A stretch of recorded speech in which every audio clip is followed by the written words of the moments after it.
So hello everybody. तो आज हम जियोग्राफी का चैप्टर 1 क्लास 10 का आज कवर करने वाले हैं, जो है resource and development. Okay guys, तो let's start.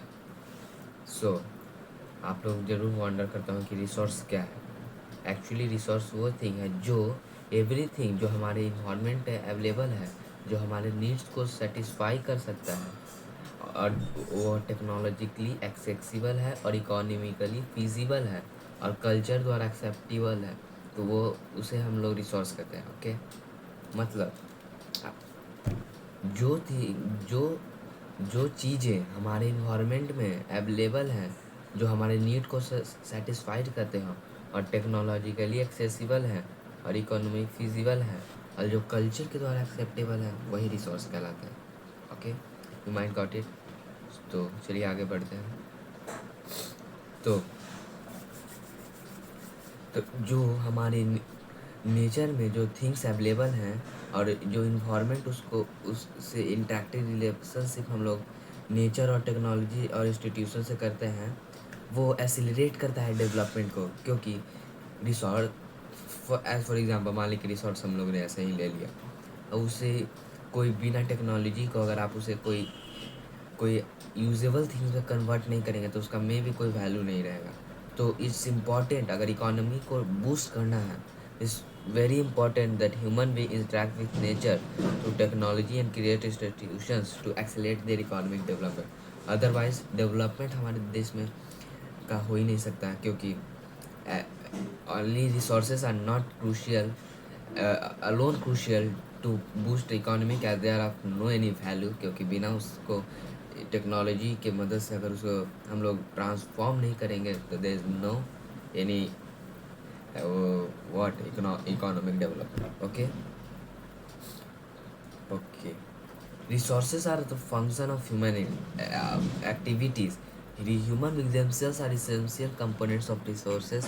They transform material available in our environment into resources and use them. तो एक्चुअली जो ह्यूमन बींग है ना, वो इसेंशियल कंपोनेंट्स है हमारे रिसोर्सेज के। वो मटेरियल को ट्रांसफॉर्म करते हैं हमारे इन्वायरमेंट से और उसके क्रूशियल रिसोर्सेज में उसे कन्वर्ट करते हैं, जिससे हम उसे यूज़ कर पाए। ठीक है, एक्चुअली पहले के एनसीईआरटी में जो रिसोर्सेज के क्लासिफिकेशन थे, उसमें बहुत सारे मतलब डीप में पढ़ना रहता था, पर अब जस्ट हम लोग को उसके बाद टाइप को जानना है, is nothing.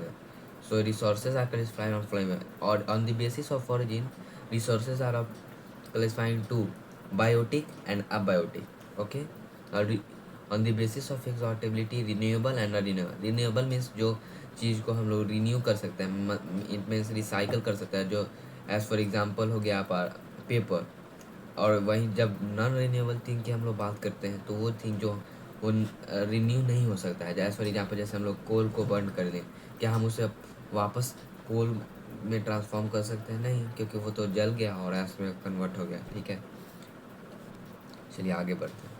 On the basis of ownership, actually on the basis of ownership, resources are classified in 4 types: individual, community, nation, international।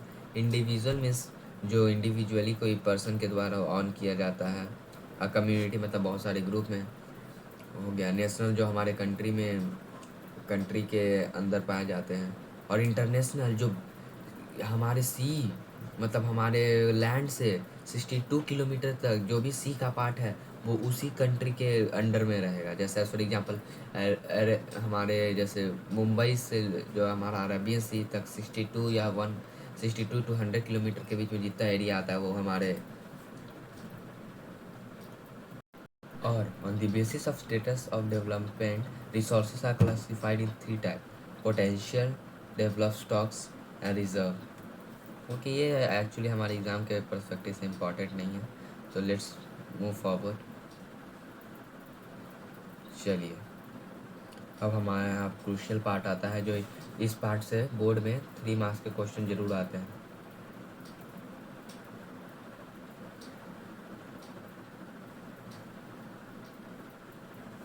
Actually development of resources. Resources are vital for human survival as for maintaining the quality of life. Resources है जो बहुत ज़रूरी है हमारे जीने के लिए और हमारे क्वालिटी ऑफ लाइफ को इन्हांस करने के लिए, बिकॉज बिना रिसोर्सेज के हम लोग अपनी ज़िंदगी में कोई भी कितना भी हम लोग पैसा क्यों ना कमाते हो, हमारे लाइफ को सक्सेस नहीं कर पाते, ठीक है। पर ह्यूमन ने इसे इनडिस्क्रिमिनेटली यूज़ किया है, जिससे बहुत सारे प्रॉब्लम्स हो चुके हैं, जो हमारे एग्ज़ाम में डायरेक्टली पूछता है। जैसे आपको एक पैराग्राफ दे देगा, जैसे डिप्लीशन ऑफ रिसोर्सेज फॉर मतलब indiscreet exploitation of resources related to global ecological crisis, explain this statement. तो आपको ये तीनों पॉइंट लिखने होंगे, ठीक है।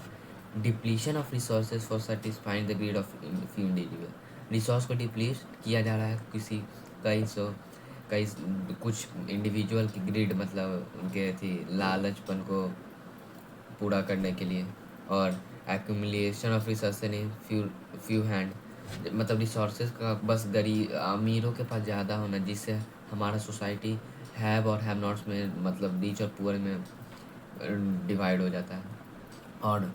और इनडिस्क्रिमिनेट एक्सप्लॉयटेशन ऑफ रिसोर्सेज से बहुत सारे क्राइसिस हो सकते हैं, इकोलॉजिकल क्राइसिस जैसे ग्लोबल वार्मिंग होना, बहुत ओजोन लेयर का डिप्लीशन होना, पॉल्यूशन का बढ़ना, लैंड का डिग्रेड होना।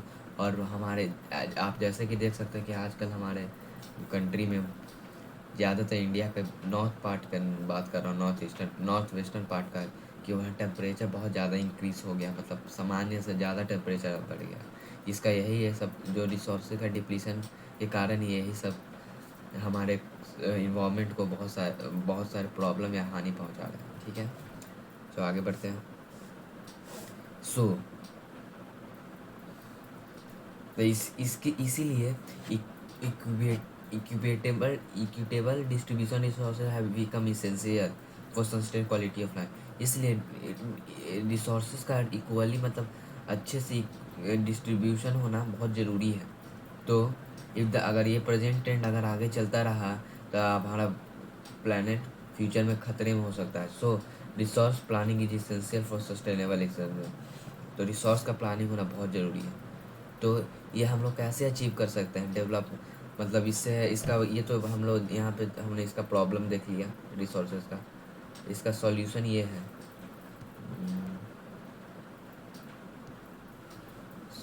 प्रॉब्लम का सॉल्यूशन यहाँ पे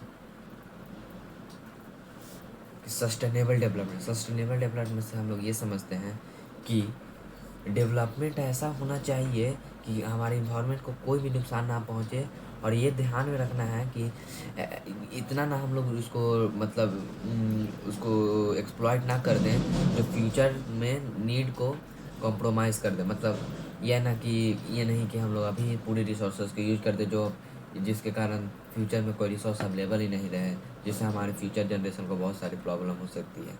सो ये तो इसका सॉल्यूशन रहा। यहाँ तो सस्टेनेबल डेवलपमेंट के बारे में हमने जाना कि सस्टेनेबल डेवलपमेंट को अडॉप्ट करने से रिसोर्सेज का डिप्लीशन को रोका जा सकता है।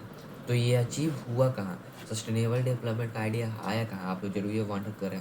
एक्चुअली ये रियो डी जेनेरियो समिट में 1992 में इसे एक्सेप्ट किया गया, जहाँ पे इस प्रॉब्लम को, हमारी ये जितने प्रॉब्लम उसको आगे रखा गया, और आज उसमें एजेंडा 21 को अपनाया गया जो सस्टेनेबल डेवलपमेंट को अचीव करने के लिए था।